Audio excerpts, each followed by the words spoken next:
하시죠. 사람의 의지가 엄청 강력하다. 정말이다.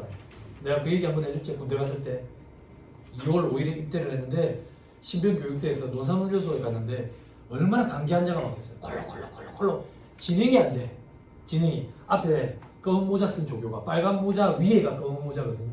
검은 모자 쓴 조교가 그때 몇백 명이 앉아 있는데 뭐라고 했냐면 야 지금부터 기침하지 마. 우리 생리적인 현상이라고 생각하잖아. 아무도 기침 안 해. 맞으니까 끌려가 맞거든. 지금부터 아무도 기침하지 마. 아무도 기침 안 해 진짜. 그때 내가 느꼈어. 와 사람이 정신력이 엄청나구나 진짜. 엄청나구나. 응? 졸립다고 뭐 먹으면 뭐 먹고 나서 너 시험 보러 들어간다고 생각해봐. 절대 안 졸려. 절대 안 졸려. 자 갑시다. 178페이지 입금불산입. 입금불산입에 개요 돼 있죠. 그죠? 밑에 입금불산입의 범위 자본 충실한 목적으로 아까 주식 발행 초과액 그죠? 요거에 대해서는 입금불산입 항목으로 규정해놨고 과세를 안 한다. 그리고 나머지 항목들은 위에 방 가서 공부합시다. 어려워서 상법도 엮이는 것들이 있고. 자 그리고 바로 이번에 미실현 소득에 대해서 과세 안 한다. 자산평가에 아까 했다. 여러분 회계 시간에 공부한 유형자산 파트의 재평가 적립금 재평가 적립금 죄송합니다. 재평가 잉여금 자꾸 말이 헛나옵니다. 자산 재평가법에 의한 재평가 적립금은 2000년까지 우리나라에 있던 규정인데 나중에 우리 세법 시험 문제에 그런 게 출제가 돼요. 나중에 좀 보여드릴 거예요. 의제배당 파트에서 위에 방 가서 여러분들이 공부한 건 재평가 적립금이 아니라 재평가 잉여금이야. 재평가 적립금과 재평가 잉여금은 달라요. 그럼 여기 언니가 지금 머리가 아플 거라고. 여기 언니가 회계사무실에 경력이 많으셔가지고 오래된 업체는 재평가 적립금이라는 게 있는 업체가 있어요. 그거는 회계 시간에 공부한 재평가 잉여금 그거랑 다른 거예요. 재평가 잉여금 회계 시간에 공부한 건 기타 포괄손익 무게고요. 재평가 적립금이라고 현업에서 장부에서 보신 건 자본 잉여금이에요. 과거에 우리나라 법에 의해서 재평가를 하고 적립금 형태로 쌓아놓은 거예요. 다른 거예요. 자 밑에 이중과세 방지 목적으로 이런 걸 한다 하더라. 그런 것들이 있구나. 자 밑에 기타에 보니까 부가가치세 매출세 얘기라고 있네. 부가세 매출세. 자 요걸 한번 보자. 어디 있는데 여러분들은 손가락 끼고 쭉 넘어가면 아무리 봐도 없는데 제가 말로 할게요. 공급하는 자. 공급하는 자. 자 공급하는 자가 재화를 공급합니다. 재화 공급하는데 얼마? 1000원짜리 공급합니다. 그 부가세는 100원이죠. 그죠? 공급자 입장에서 이 거래를 외상거래를 했다고 볼게. 외상거래를 합시다. 해운거래를 했다고 볼게. 1100원을 받았다. 그죠? 매출은 얼마인데? 매출은 1000원. 그죠? 매출과 관련된 부가세 100원. 됐죠? 됐죠? 이건 잠시 받아놨다가 납부를 하거든. 내 돈이 아니야. 이 사람 돈을 받아놨다가 내가 대신 납부하는 거거든. 잠시 받아놨다가 내내 예치금의 성격이라고. 예치금. 그래서 부가세, 예수금 이렇게 표현해. 부가세, 예수금. 됐어요? 됐나요? 그러면 지금 우리는 이거에 대해서 공부를 하는데 이게 도대체 어떤 의미를 갖느냐 이거야. 어떤 의미? 이건 입금 불산입 항목이다 그 얘기라고. 입금이 아니다 그 얘기라고. 입금이 아니다. 그러니까 즉 이 거래에서 입금은 1000원만 입금이라고. 1100원이 아니라 이 100원은 잠깐 갖고 있다가 내는 부채의 성격이라고. 부채. 됐죠? 그렇죠? 부채의 성격이기 때문에 얘는 입금으로 보지 않는다. 됐습니까? 그렇죠? 자, 됐어요. 그 다음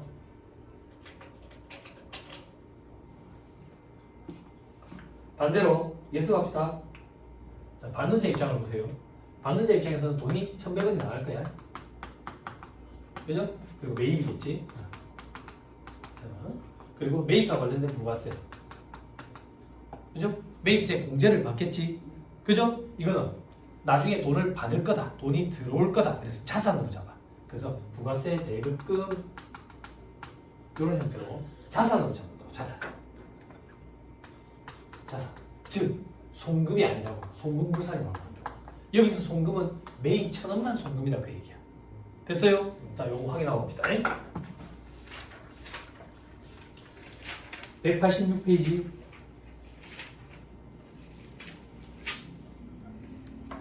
186페이지 왜 안 보이고? 보여요? 내 눈에 안 보이는데? 없지요? 그죠? 안 보이죠? 밑에 하나 써놓으세요. 부가세 선급금, 부가세 대급금. 요거는 송금불산이 나온 겁니다. 왜? 자산이니까. 자산.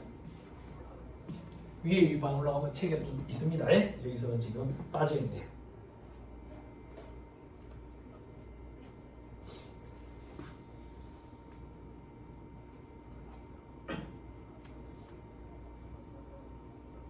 됐습니까?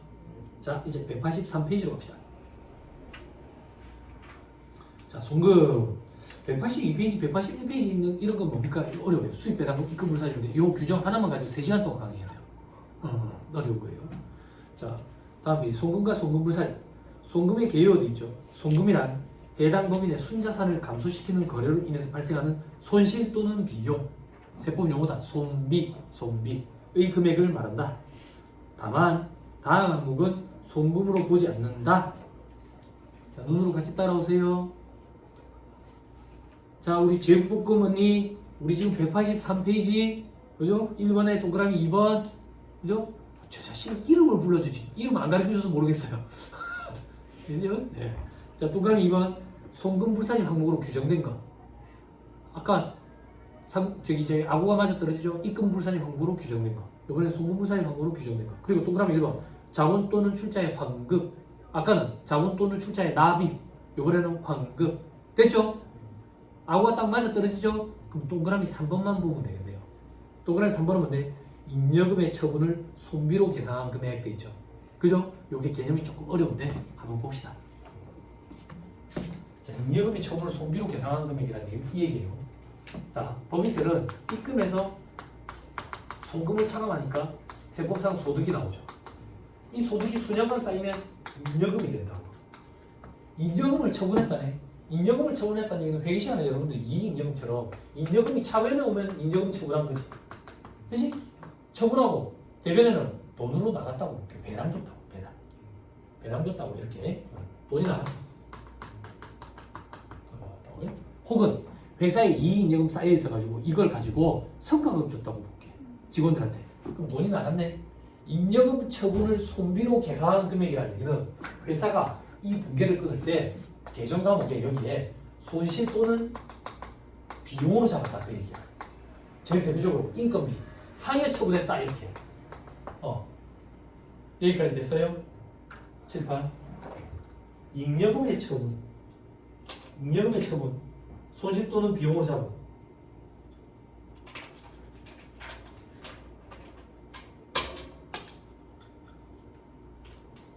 자, 잉여금의 처분을 손실 또는 비용으로 잡았대.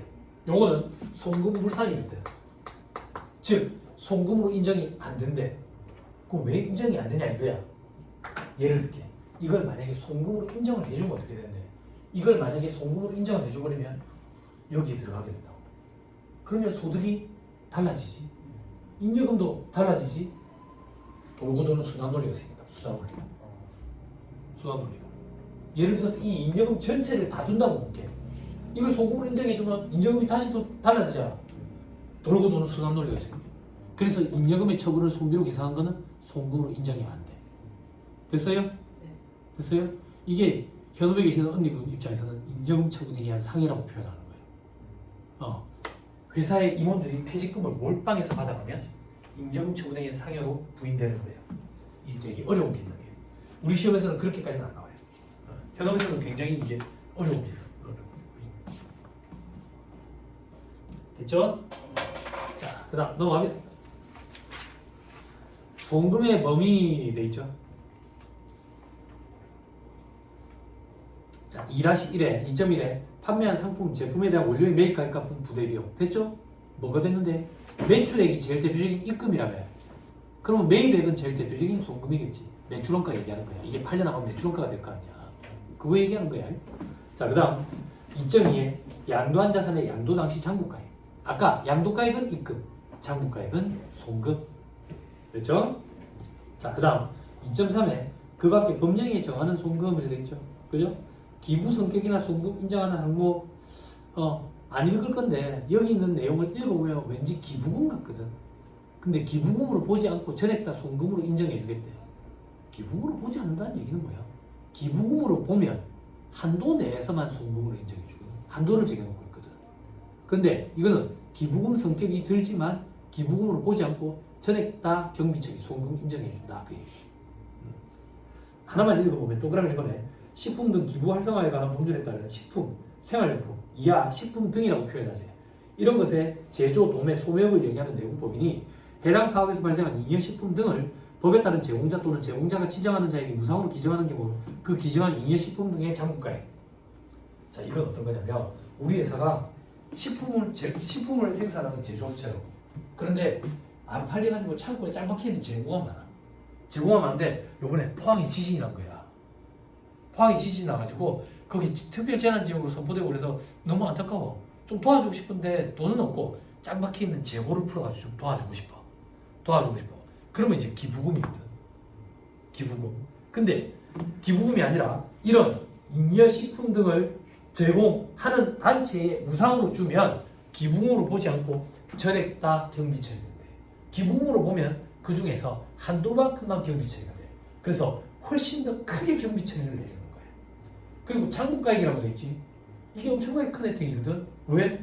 창고에 짱박히가 안 팔리고 있는 거는 창고가액이 시가보다 도리어 더 클 거야.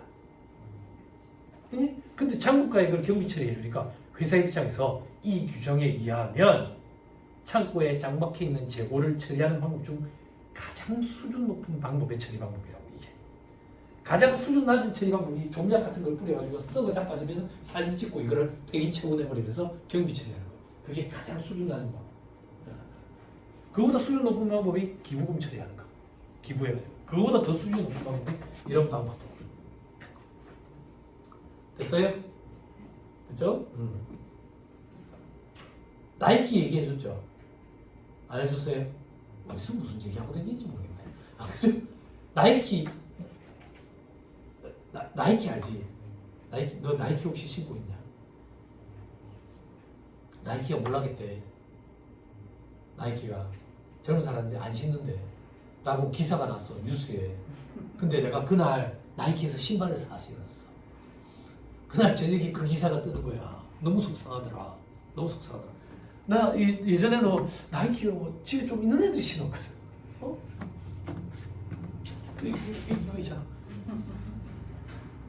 이거. 그치? 나이키. 왜 그런 이미지가 있었냐면 나이키는 예전에 노세일 브랜드였어. 세일을 안 했다고. 왜? 브랜드 가치 떨어진다고. 그러면 나이키도 안 팔린 재고가 있을 거 아니야. 어떻게 처리했는데 나이키는 다 재고를 기부 처리했었어. 그러니까 나이키는 이미 뭐 수십 년 전부터 그런 방법을 써오고 있었다고. 근데 나이키가 최근에 많이 몰라 그랬대. 안 신는데요, 젊은 사람들이. 그래서 원인 분석한 걸 봤더니 뉴발란스랑 아식스를 신는데 아식스가 유행이 돌아왔더라고. 원인 체크도 아니고. 그래서 왜 돌아오는 것 같더니 러닝 때문에. 러닝족들이 많아져가지고 그 나이키는 농구화, 러닝화는 아식스랑 저 뉴발란스. 그래서 확 이렇게 되면서 나이키의 매출이 급감해가지고 나이키의 사장이 이번에 바뀌었지. 책임지고 바뀌었다고. 아무튼 그렇게 기부를 하는 거지. 기부를 하면 가장 선진화된 방법으로 경비 처리가 된다고. 됐죠? 그렇죠? 위에 반가면 또 좀 더 봅시다. 그리고 동그라미 2, 3, 4번에 보면 되고 밑에 괄호 이번에 그 밖에 송금돼 있죠.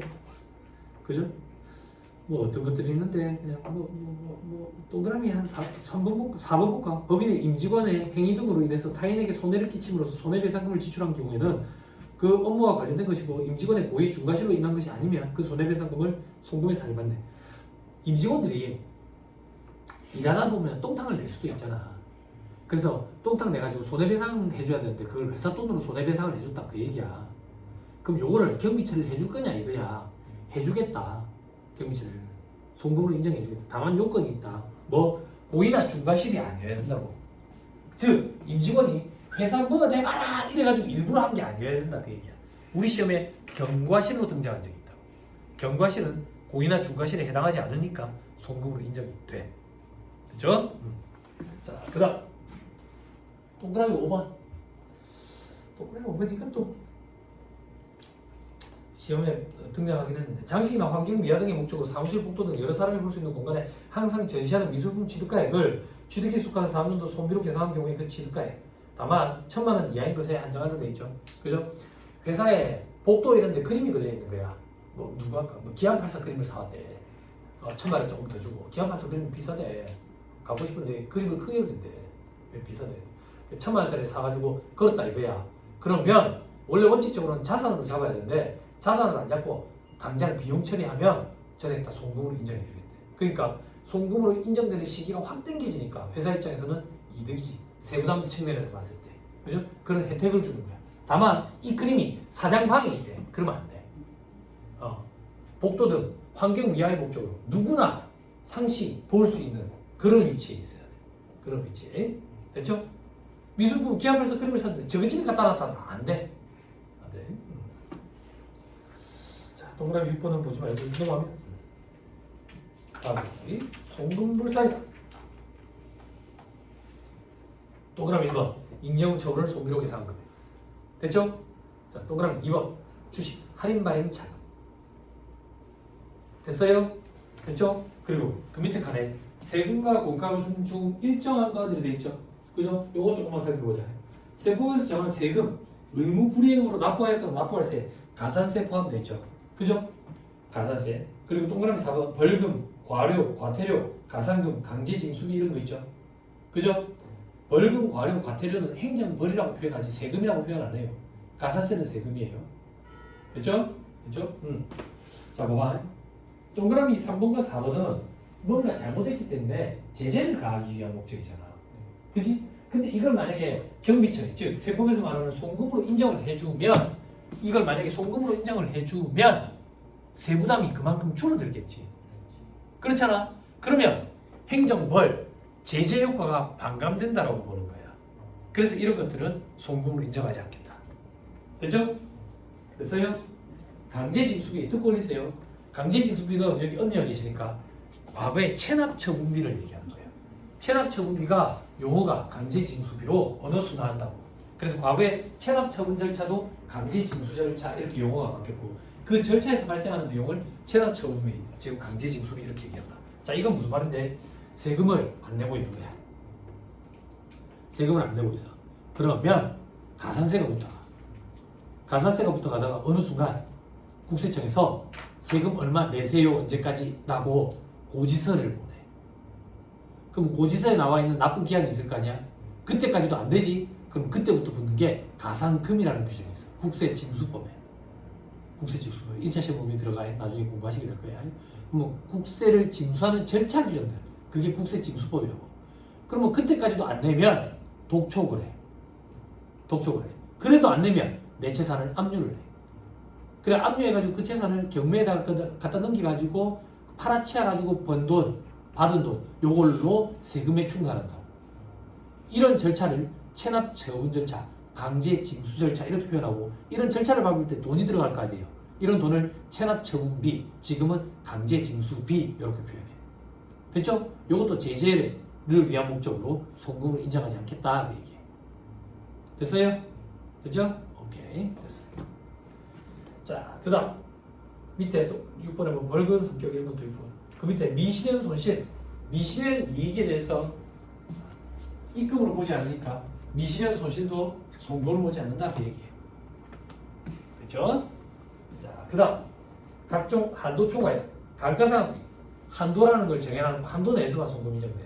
그 초과한 거는 송금을 인정 안 해줘. 기업 업무 추진비, 접대비도 한도를 정해놓고 있다고. 기부금, 충당금, 퇴직금의 충당금 이런 거, 퇴직연금 충당금 이런 거, 그리고 대손 충당금, 그리고 준비금은 우리 1차 시험 범위 목적으로는 조금 벗어나. 물론 이제 시험에 등장 아예 안 하는 건 아니고 법인세법상 준비금 중에 일시상각 충당금, 압축기장 충당금 이런 건 있는데 이거는 여러분들이 회계 공부가 어느 정도 되고 나서 설명을 좀 드릴게요. 그게 공부가 선행이 되면 좀 도움이 돼. 유형자산에 여러분들 정부 보조금 회계 처리 배웠어요?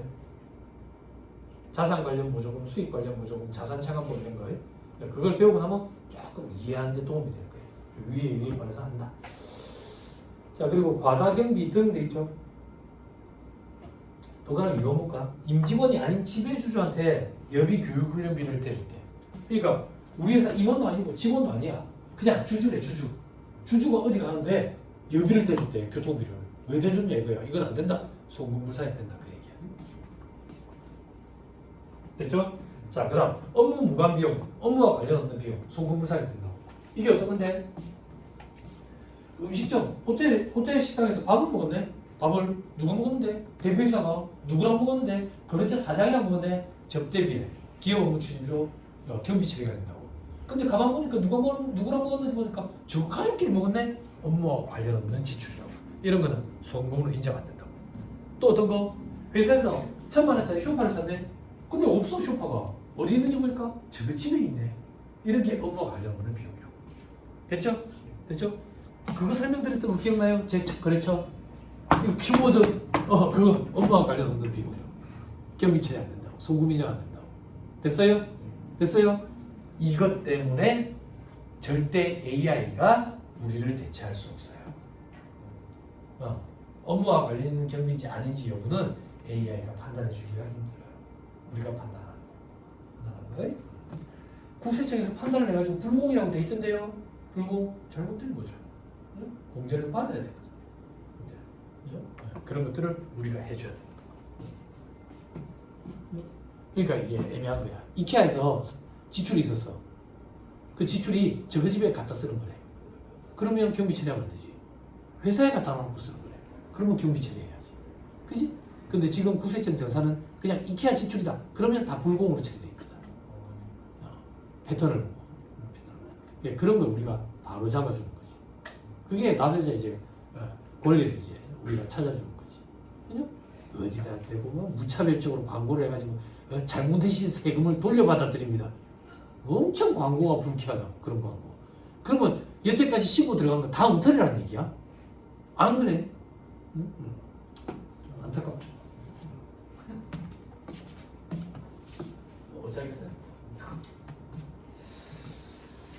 자, 됐습니다. 그리고 지급이자, 지급이자는 이자 비용 얘기하는 거예요. 이자 비용이 있다는 얘기는 차입금이 있다는 얘기죠. 차입금이 왜 있는데? 회사 운영하는데 차입금이 어떻게 없을 수가 있어? 차입금은 누구나 있지. 그지? 그럼 이자 비용도 무조건 있겠네? 있지. 그럼 당연히 경비 처리 송금 인정돼야지. 다만 법에서 정한 이자는 송금으로 인정이 안 되는 게 있어. 채권자금융사채이자, 비실명 채권증권이자, 건설자금이자, 업무무관 자산 등 지급이자 네 가지가 있다고. 뭐라고요? 못 썼는데요? 천천히 얘기해주면 더 싫을 거예요. 위에 하나 올라가면 암기하라고 시킬 거예요. 걱정하지 마세요.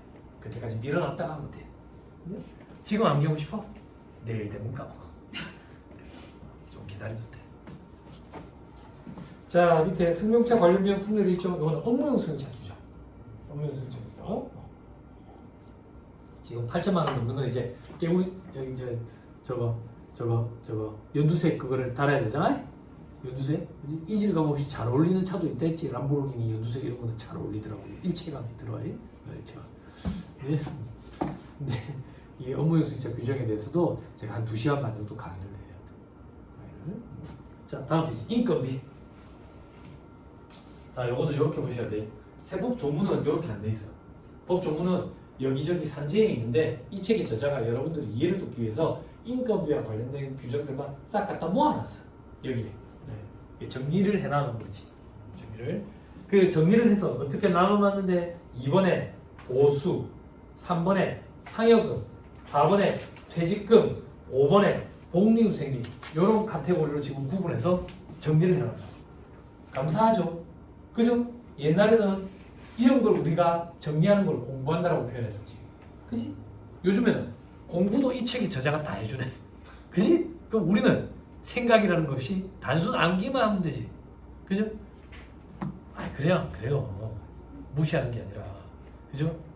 공부를 할 때 여러분 들어보셨는지 모르겠는데 8대 전문 자격사 시험 준비하는 의시생들 있잖아. 우리 세무사뿐만 아니라 법무사도 있고 노무사도 있고 막 이래 있잖아. 공부를 하기 힘든 그런 과목들이 있거든. 시험이 있고. 여기서 말하는 공부를 하기 힘들다, 공부를 하기 용이하다, 이거는 100점짜리 대비할 책이 있느냐 없느냐를 가지고 따지는 거야. 우리는 시험에 100점 맞을 수 있는 책이 있어. 양질의 책이. 그런데 지금 상황은 어떤지 모르겠지만 과거에는 감정평가사 2차 시험은 대비할 수 있는 책이 없대. 감정평가 신문하는 과목이 있대. 저도 들은 얘기인데 그거는 대비할 수 있는 책이 없대. 대비할 수 있는 책이 없어가지고 그럼 그 과목을 어떻게 대비했냐면 작년에 합격한 합격자들한테 돈 주고 과외받는데. 과외받는데. 그럼 왜 그런 일이 벌어졌을까? 제 혼자 개인적인 생각이지만 수요가 없습니다. 뽑는 수도 얼마 안 되니까 수요가 없으니까 돈이 안 되니까 책을 안 쓰는 거지. 이거는 수요가 많아. 응시하는 수험생도 많고 그러면 돈이 되니까 양질의 책을 쓰는 사람도 많을 거고 경쟁이 붙으니까 책이 자꾸 더 좋아. 그래서 요즘에는 제가 어떻게 얘기해? 제가 예전에 이 바닥에 뛰어들었을 때는 무조건 이분 책으로 하자 했었어요. 대세로 올랐었거든요 그때. 근데 요즘에는요 책 내용이 다 비슷해요. 그래서 이렇게 폈을 때 알장이 눈에 좀 시원하게 보이는 책, 냄새를 맡을 때 새 책의 느낌이 좀 나는 책, 그런 책들로 보면 돼요. 요즘에는 다 괜찮은 책이. 아니 새 책이 냄새 나는 걸 참 좋아해요. 이 공부할 때 새 책을 많이 못 샀어요. 많이 썼어. 근데 학원에 강의하니까 너무 좋아. 매년 새 책을 줘. 매년. 오늘 개정판 책이 나왔거든. 출간이 어제 출간이 됐거든. 어제 학원에 연락했다고 내 책 빨리 좀 구해달라고. 옆에 반에 이제 해야 되니까 개정 탑재된 거. 또 이제 새 책 냄새 맡아야 돼. 참 좋다. 배타이다. 책 깨끗하게 볼 필요 없어요. 후배 물려줄 것도 아니고 후배한테 물려주지 마세요. 개정돼서 제법은 무조건 새로 사야 돼. 응? 자, 187페이지에서 인건비 보자. 개요에 임원 또는 직원에 대한 인건비는 송금에 산입하나 과다하거나 부당하다고 보는 인건비는 송금을 산입한다. 당연히 그렇겠지. 그지? 임원은요? 임원도 일하잖아. 인건비 송금 인정해줘야지. 당연하지. 됐죠? 그럼 임원은 도대체 누구냐 이거야. 임원은. 그지? 너 직장생활 해봤냐? 알바. 안 해봤어? 아니, 어떻게 안 해봤냐? 알바 천국이 이 나라에서. 알바 천국이 이 나라에서.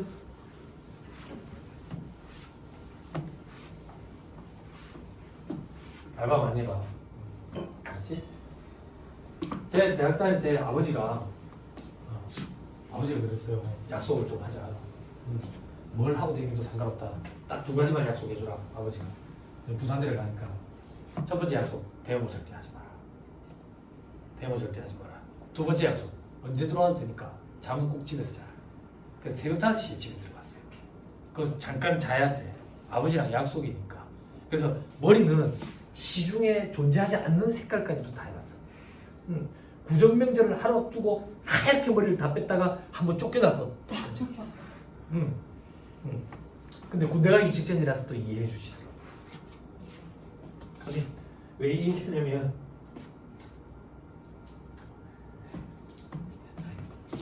임원 얘기 바로 할게요. 진짜 사람이 이제 임원이라는데 아버지가 알바를 못 하겠어. 나는 그거 할 시간에 공부해야 장학금 받으래. 장학금 네 줄 테니까. 근데 장학금 받기 하기 싫나? 친구들이랑 또 놀고 싶은데 이제 안 되는 거지. 그래갖고 군대를 갔다 와가지고 알바를 살짝 했다고. 살짝. 그러니까 자신감이 막 생기더라. 자신감. 지금에 와서 생각해보니까 알바를 많이 해보면 사회생활을 할 때 엄청나게 큰 도움이 되는데 나는 알바라고는 과외랑 영어 문법 강사 요거밖에 해본 적이 없어.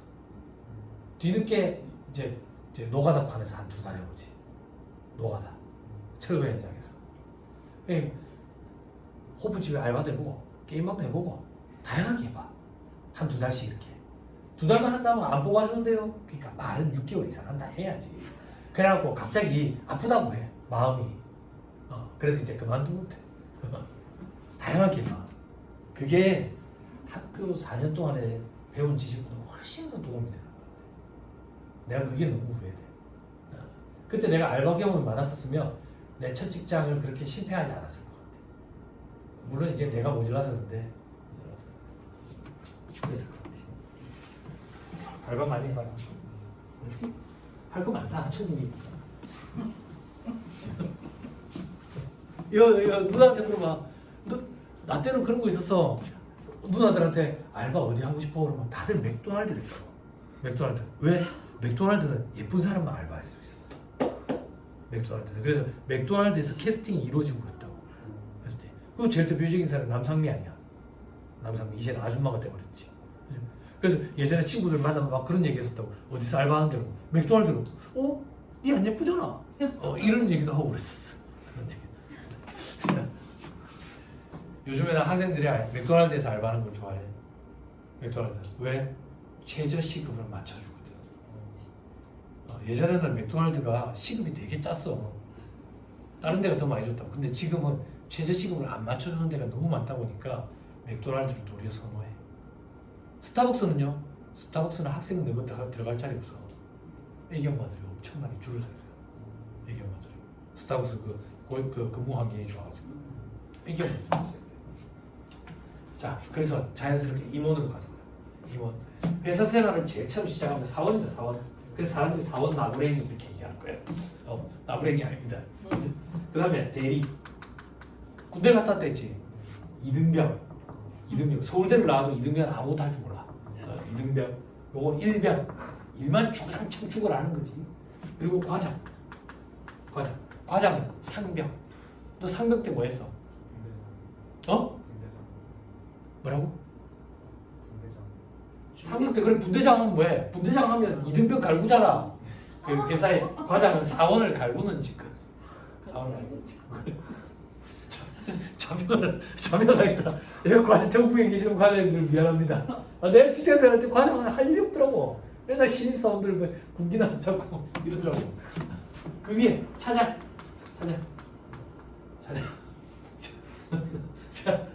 자 그리고 부장. 여기까지 보통 우리 사원 직원이라고 얘기한다. 그리고 이때는 이제 이사. 이때부터는 관계가 달라져. 고용관계, 종속적인 위치에 있다가 이때부터는 위인 관계가 달라져. 이렇게 생각하면 돼. 회사가 망했다. 책임을 다 지진다. 이렇게 생각하면 돼. 얘들은 자소서 딴 데 쓰면 되는 거야. 그 얘기. 그래서 연봉 체계도 달라져. 그래서 부장에서 이사가 되면 어느 정도냐면 대기업체는 환이 일주일 동안 온다고 생각하면 돼. 난이. 공항 내부에서 일했거든요. 택배기사 못 들어와요. 그럼 게이트까지 가야 돼요. 신입사원이었거든. 그때 이사님이 상무님이 됐거든. 3일을 난반으로 되는 거야. 게이트 계속 혼자서 걸어서 왔다. 난이 상무님 방 안에 다 안 들어가. 그럼 상무님이 이걸 선심 쓰듯이 직원들 책상 앞에다가 쫙 깔아준다. 그러면 직원들이 어떻게 하냐면 다음날 출근하잖아. 다음날 출근하면 직원들이 이걸 조금씩 엮어줍니다. 이 책상에 안 넣으려고 물 줘야 되니까 갖고 해야 되니까 참 피곤하고. 요즘에는 그런 직장 생활이 없다. 요즘에는 임원분들이 직접 물을 주신다. 확인은 안 해봤지만 예전에 아주 고지식한 그런 시절에 있었던 얘기다. 미안하다. 요즘은 안 그렇다. 군대에서 때리지도 않잖아. 그지? 그렇다. 침대에서 잤지. 군대 침대 있다더만. 그지? 말바닥에서 안 잤지. 침대도 있다. 자녀분 군대 갔다 왔어요. 그 과거에는 이제 4대 악이라고 그러지. 집합, 얼차려, 구타, 가혹행. 이 4대 악이 상시 존재하는 데가 이제 군대지. 근데 제가 군생활할 때 이제 과도기였거든. 때려가지고 19명이 징계위원회 회부돼가지고 이 중에 일부는 영창 가고 가겠거든. 그래서 이제 못 때리잖아. 못 때리니까 이제 신종가혹행위가 나오는 거야. 신종가혹행. 잡혀가나? 여름에 혹서기 훈련. 그지? 그게 뭐야? 혹서기 훈련. 유격 훈련 가잖아. 겨울에는 혹한기 훈련. 여름에는 유격 훈련 하잖아. 유격 훈련 가면 그 저기 산속 이런 데서 이제 수경을 하잖아. 밖에서 자거든. 그럼 이제 개구리들이 막 있지. 근데 이제 1년으로 세워놔. 1년으로 세워. 개구리를 잡아오는 거지. 아해. 태. 먹으면 안 돼. 태. 아해. 먹으면 안 돼. 태. 아해. 먹으면 안 돼. 태. 신종병에. 이랬다 살아있는 요즘엔 그런 일 절대 없지. 군대 다니더만. 예? 아유 군대입니다. 그래 얘기하면 됩니다. 이분의 개인적인 생각입니다. 저는 군대 참 힘들다고 생각합니다. 그죠? 당나라 부대 같아서 좀 그렇지. 예? 그렇죠. 근데 어쩌겠어요. 머리가 다 컸는데 통제가 안 되니까. 통제가 안 되니까. 그죠? 왜 통제가 안 되는데? 머리가 나쁘니까. 학창시절 때 생각해봐. 너 고등학교 갈 때 선생님들 막 두드려 패는 선생님들이 있었지. 근데 안 두드려 패는 선생님도 있었지. 나 때도 그랬어. 안 두드려 패는데 애들 집중시키는 선생님이 있었다고. 두드려 패도 집중 못 시키는 선생님이 있었고. 그게 개인 역량이야. 그걸 가지고 도태시켜야지. 도태시켜야 돼. 그게 역량이었잖아. 아무튼 이사, 그리고 상무, 그리고 정무, 부사장, 사장. 이렇게 여기서부터가 임원이라고 얘기해요. 임원. 임원이 되면 차가 나와. 차. 언니 직장생활 일반 직장생활 해봤어요? 안 해봤어요? 뭐 도와줄 사람이 없으니까 내가 옛날 얘기를 조금 할게. 내가 직장생활 할 때는 이사를 달면 서민 5명이 타는 차가 나왔어. 서민 5명. 그리고 요즘엔 모르겠어요. 실무 강의할 때마다 좀 피드백 좀 주세요. 업그레이드 시키게 그러면 아무도 대답을 안 해줘. 대답을. 상무를 달면 그때 그랜다이저를 줬어. 그랜다이저. 그리고 전무가 되면 오피러스를 줬고, 오피러스. 부사장이 되면 에쿠스. 사장이 되면 에쿠스 플러스 기사. 이 기사는 총무팀 과장. 사장님의 사촌 형.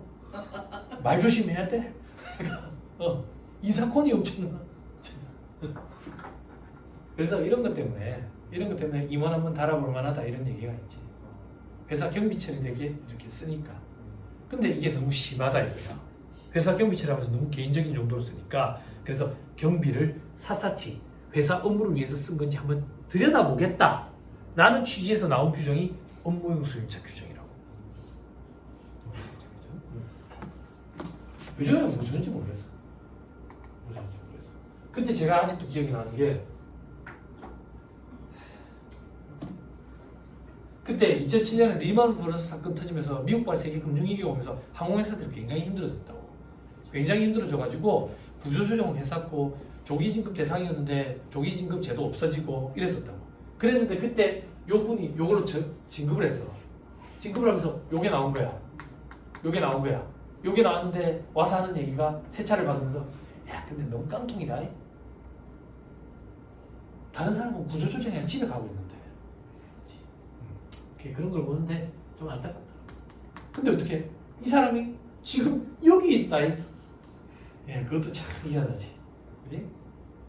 머리가 똑똑하냐? 아닙니다. 주변 자기 밑에 있는 사람을 관리를 잘해가지고 올라가게 되더라. 자기 머리에 똑똑한 사람은 그만두고 나가고 없어. 회사 생활에 보면 그런 게 보여. 사장님이 된 사람은 진짜 머리가 비상하겠지. 둥글둥글한 사람이 사장님이겠지.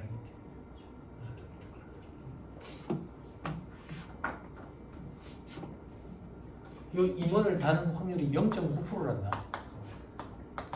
100명 중에 1명도 안 되는 거지. 그러니까 그렇게 화환이 많이 들어오겠지.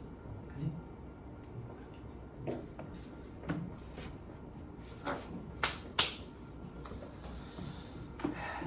자, 됐습니다. 그래서 밑에 별표시 보면 임원이라 돼 있죠. 그죠? 근데 자, 여기서 조금 동떨어진 얘기인데 여담삼아 요거 하나만 말씀드릴게요. 시험에도 출제된 적이 있는데 위에 방 가면 이제 좀 어려운 내용이라서 그때 배우겠지만 예, 일반 직장생활 하시는 분이 안 계시니까 좀 그런데 이사 대우라는 직급이 있어. 들어보셨어요?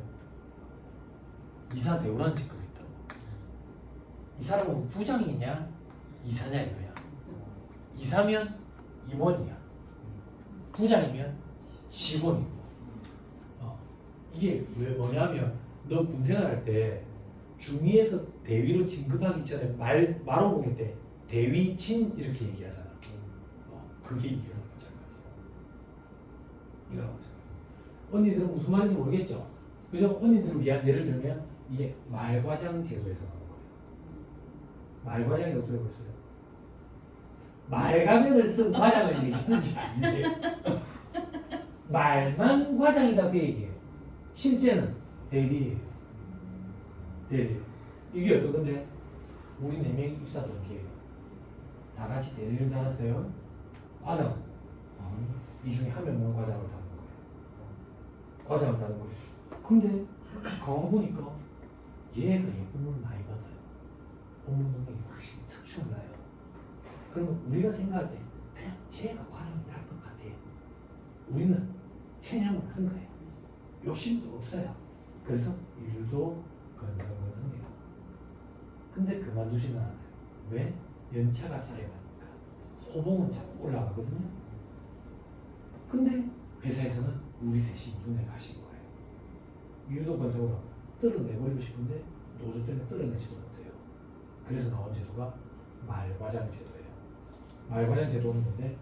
우리가 대리로 4년이 있으면 다 같이 과장이 되는 거예요. 대신에 연봉은 우리 3명 똑같아요. 얘만 연봉이 달라요. 얘를 실질적인 진급자라고 얘기해요.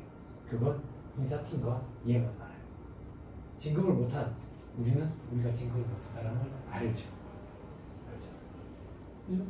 그러면 다 같이 진급을 했는데 축하는 못 해주겠네. 조심스럽네. 그래서 금요일 저녁에 인사발령을 내고 월요일 아침, 월요일 우리 3명은 자동으로 휴가를 줘요. 실제 진급한 사람만 출근하게 되겠죠. 그래서 축하를 받는 거예요. 그러면 직원들도 다 아는 거예요. 우리 3명은 진급 누락됐다는 거. 그럼 회사 입장에서는 일단 진급을 시켰죠. 집에 보낼 수 있는 거예요. 차장도 진급시켜주고 그럼 이제 집에 보낼 수 있는 거죠. 그게 말과장 제도예요. 거기서 나온 게 이사대고예요. 부장인데 만년 부장이야. 어느 정도 만년 부장인데 내보다 후배네. 지금 전부라고 전부. 근데 내가 선배니까 내한테 좀 대우도 좀 해주고 일도 잘 안 시키고 그래. 그만 앉아가지고 자녀 학장도 좀 받아먹고 회사에 그 복지 혜택이 좋으니까 눈에 가시는 거예요. 떨어내고 싶은 거예요. 그래서 저런 직급을 만든 거예요. 그래서 세법에서 저 이사 대우는 뭘로 봐야 되겠냐 이거야. 왜 구분해야 되는데 임원은 상여금, 퇴직금에 대해서 한도를 갖다 대요. 직원의 상여금과 퇴직금은 한도 규정 이런 게 없어요. 그럼 저 사람이 임원인지 직원인지 구분을 해야 돼요. 그래서 법적으로 판례, 예규에 보면 뭐라고 되어 있느냐? 실질적으로 하는 일이 뭔지에 대해서 따져보게 돼요. 이사회에도 참여하고 실질적으로 임원과 똑같은 일을 하면 이사로 봅니다. 근데 그게 아니라 직함만 있고 직원이랑 똑같은 일을 한대. 그러면 부장급으로 직원으로. 안타깝죠? 근데 어떻게 하겠어? 그죠? 조직은 피라미드가 되니까 올라갈수록 쪽수는 이제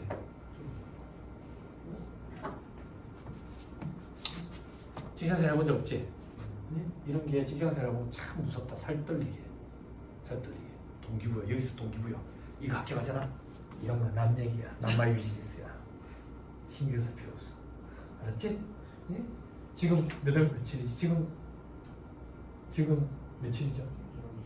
아직까지도 막 인사발령 때문에 난리거든. 아직까지도 인사발령 때문에 난리죠. 좀 늦은 회사는 아직 인사발령 안 받았어. 그런 스트레스에서 벗어날 수 있다.